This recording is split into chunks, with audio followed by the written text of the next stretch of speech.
To have a conversation, you need two people, a speaker and a listener. What happens when we have something important, painful, wonderful, or terrible to share? Do we feel better when talking to the wall, or when someone really listens to us? A good listener shows that he respects the person to whom he is speaking and that he is interested in what the speaker has to say. The speaker feels like someone is sharing in his pain or joy, and that he is not all alone with his problems.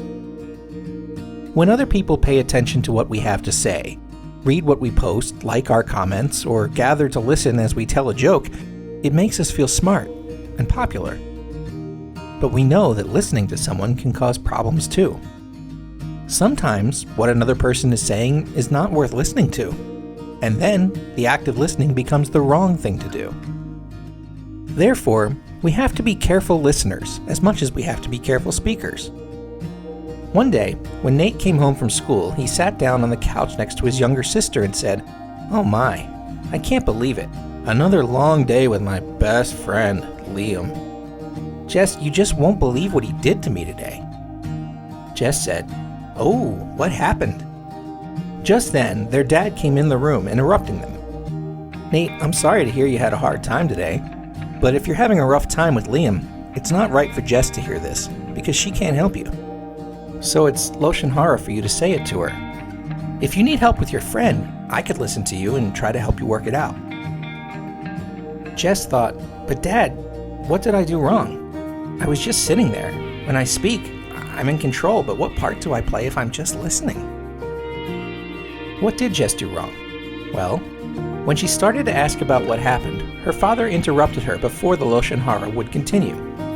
There's a Hebrew phrase, Lifnei Iver lo sitein michshol, which means not to put a stumbling block before a blind person. By willingly listening to another person speak Loshen Harah, your listening actually becomes the stumbling block to trip the speaker into saying Loshen Harah.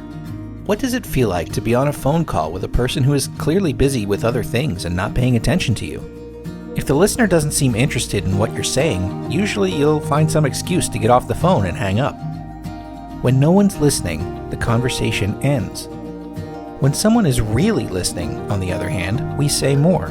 Even as little as a nod and an encouraging smile can make us want to share more. Without the listener, there is no conversation. If no one was listening, there would be no Loshen Harah. It is wrong for us to listen to Loshen Harah, just like it is wrong for us to say it. Daily to-do.